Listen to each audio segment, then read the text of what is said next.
안녕하십니까. 이제 랩뷰를 시작하시거나 랩뷰를 사용하고 있는데 좀 더 체계적으로 배우자 하시는 분들께 조금이나마 도움을 드리기 위해서 정기적으로 랩뷰 관련된 동영상 강좌를 업로드하고 있는 랩뷰 마스터 유튜브 채널입니다.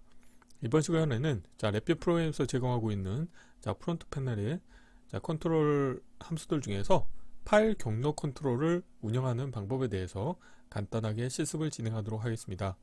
우선 강의를 시작하기 전에 구독과 좋아요 그리고 알람 설정 해주시면 영상을 제작하는 데 큰 힘이 되겠습니다. 그리고 관련된 실습 코드는 네이버 카페를 통해서 업로드하고 있으니 소스 코드가 필요하신 분들은 네이버 카페를 참고하시면 좋을 것 같습니다. 랩뷰 프로그램을 운영하시다 보면은 이제 파일 경로 컨트롤을 사용하는 경우가 자주 발생을 하실 텐데요. 파일 경로 컨트롤을 사용하실 때는 이제 주의하셔야 될 게 있는데, 이 탐색 옵션을 이제 여러 가지 옵션을 주실 수가 있습니다. 파일을 선택하실 수도 있고 아니면 폴더를 선택하실 수 있게 운영하실 수가 있는데요. 예를 들어서 특정 랩뷰에서 제공하고 있는 함수 중에서 입력으로 경로 정보를 인가받아야 되는데 어떤 디렉토리의 그 폴더 정보를 입력을 받아야 되는 어떤 함수가 있을 수 있습니다. 그 대표적인 게 지금 이제 그 소개해 드리려고 하는 시스템 실행이라고 하는 함수 같은 경우는 도움말을 보시게 되면은 작업 디렉토리에 대한 그 폴더 정보를 입력 받아야 됩니다. 그런데 실수로 관련된 입력 값에 파일의 경로 정보를 인가해 주시게 되면은 관련된 함수가 이제 정상적으로 수행이 되지 못하고 에러가 발생하는 수가 있습니다. 그렇기 때문에 이런 경우에 어떤 내가 입력으로 인가한 그 어떤 절대 경로 정보가 있다고 했을 때 이 부분을 폴더 정보와 그 다음에 파일의 이름을 분리해서 취할 수 있는 그런 이제 그 기능에 대해서 간단하게 실습을 해볼 텐데요.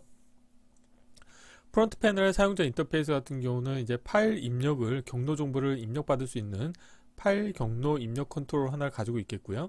출력으로는 이제 표준 출력과 표준 에러라고 하는 문자열 인디케이터가 두 개가 있습니다. 블록 다이그램 코드를 보시게 되면은 파일 경로라고 하는 입력 컨트롤 값을 이제 서브vi 입력으로 인가를 해주시게 되겠고, 서브vi 출력으로 어떤 경로 정보를 취득하신 다음에 이 관련된 정보를 시스템 실행이라고 하는 함수에 작업 디렉토리 입력으로 인가해 주시고, 여기에서는 완료될 때까지 기라임 함수를 참으로 하시고, 그 다음에 최소화된 실행을 참으로 하고, 그 다음에 명령 라인에는 cmd 한 칸 띄우고 /c에 한 칸 띄우고 dir이라고 하는 명령을 쳤을 때 그 출력 결과 값을 이제 스탠다드 아웃과 그 다음에 스탠다드 에러라고 하는 문자 인디케이터를 통해서 확인하는 그런 간단한 코드가 되겠습니다. 이 관련된 서브vi 같은 경우는 이제 보시게 되면은 서브vi 안에서는 이제 경로 분리라고 하는 함수를 사용하고 있습니다. 그래서 오늘 소개해 드리려고 하는 이 파일 경로 컨트롤과 함께 사용할 수 있는 함수로 이제 경로 분리라고 하는 함수를 소개해 드릴 텐데요. 관련된 함수 같은 경우는 입력으로 경로 정보를 인가를 했을 때 경로의 마지막 구성 요소의 이름과 그 구성 요소에 이르는 분리된 경로를 반환하는 함수가 되겠습니다. 그래서 오늘 제가 말씀드리려고 했던 것과 같이 랩비에서 제공하고 있는 로 레벨 API 함수들 중에서 입력으로 반드시 경로 정보를 인가를 해줘야 되는 함수가 있을 수 있는데, 그런 경우에는 파일 이름을 제거한 경로 정보를 주실 수 있도록 하기 위해서 경로 분리 함수를 사용하시면 좋을 것 같습니다. 이론은 이 정도로 마치겠고요. 간단하게 실습을 진행하도록 하겠습니다. 바탕화면에서 새로 만들기 폴더에 파일 경로 컨트롤 운영하기라고 하겠고요. 경로를 복사하신 다음에 랩뷰에서 새 vi에서 컨트롤 S를 누르시겠고요. 경로를 붙여 놓으시고 테스트할 vi 이름도 동일하게 하겠습니다. 우선 프론트 패널의 사용자 인터페이스를 먼저 꾸며 볼 텐데요. 컨트롤 팔레트에서 실버 카테고리에서 문자열엔 경로에서 파일 경로 컨트롤 하나 가져오도록 하겠습니다.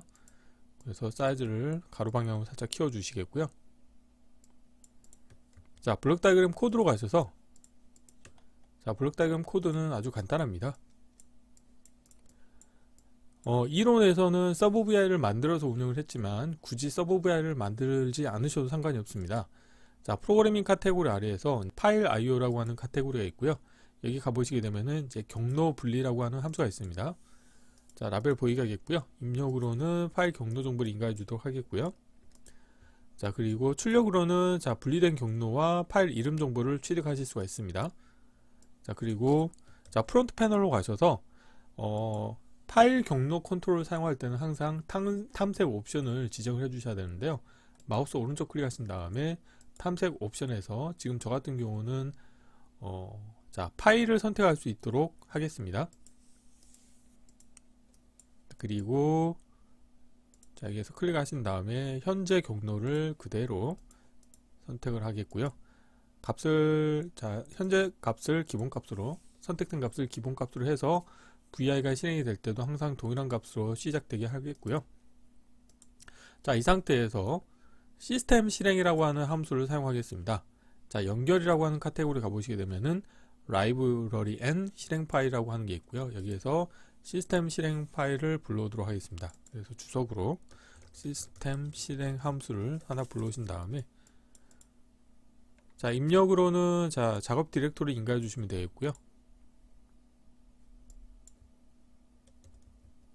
그리고 자, 최소화된 실행에 대해서 값을 디폴트로는 거짓인데 저는 참으로 해주도록 하겠습니다. 그리고 자, 완료될 때까지 기다림 함수는 자, 명시적으로 참을 선언해 주도록 하겠고요. 다음으로는 명령 라인에는 자, 상수를 하나 만들어서 cmd 한 칸 띄우고 /c에 한 칸 띄우고 dir라고 하겠습니다. 자, 이렇게 했을 때 자, 출력으로 인디케이터를 두 개를 만들 텐데요. 하나는 표준 출력을 하나 만들도록 하겠고요. 나머지 하나는 표준 에러를 만들도록 하겠습니다. 자, 이렇게 하시게 되면은 블록 다이그램 코드는 다 완성이 됐고요.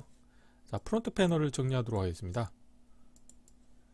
자, 표준 출력이 있는데요. 자, 이 부분을 자, 세로 방향으로 살짝 키우도록 하겠습니다. 표준 에러는 아래쪽으로 배치하도록 하겠습니다. 자, 이렇게 하시게 되면은 이제 코드가 다 완성이 됐고요. 자, 한번 실행을 해보도록 하겠습니다. 자, 실행을 하시게 되면은 시스템 실행 함수가 제대로 수행이 되는 것을 확인하실 수가 있습니다. 만약에 이 부분을 제가 강제로 한번 에러를 발생시켜 볼 텐데요. 자, 이 경로 분리 함수의 출력 값을 사용하지 않고 파일 경로 값을 다이렉트로 인가해 보도록 하겠습니다. 자, 작업 디렉토리 인가를 해주고요. 이 관련된 입력으로는 이제 그 디렉토리 폴더 정보를 인가해 주셔야 되는데 지금 보면은 이제 파일의 절대 경로 정보가 있죠. 자, 이런 경우에 한번 실행을 해 보시게 되면은 다음과 같이 에러가 발생을 하게 되겠습니다. 그래서 에러 코드 넘버는 267이라고 하는 에러가 발생을 하게 되겠는데요. 그래서 프로그램을 개발하시다 보면은 이제 별거 아니지만 이런 이제 간단한 부분에서 이제 입력 조건을 만족시키지 못해서 에러가 발생하는 경우가 있기 때문에 자, 오늘 소개해드린 방법과 같이 예를 들어서 입력으로 자, 파일 정보를 경로 정보를 인가받는데 파일의 절대 경로 정보를 인가를 받는다. 그런데 예를 들어서 작업 디렉토리 정보를 알고 싶다. 그런 경우에는 오늘 소개해드린 방법과 같이 경로 분리 함수를 이용해서 자, 경로 정보와 마지막 파일 이름을 분리하는 기능을 사용하신다고 하면은 프로그램을 효율적으로 운영하실 수가 있게 되겠습니다. 자, 이번 강좌는 이상으로 마치겠습니다. 감사합니다.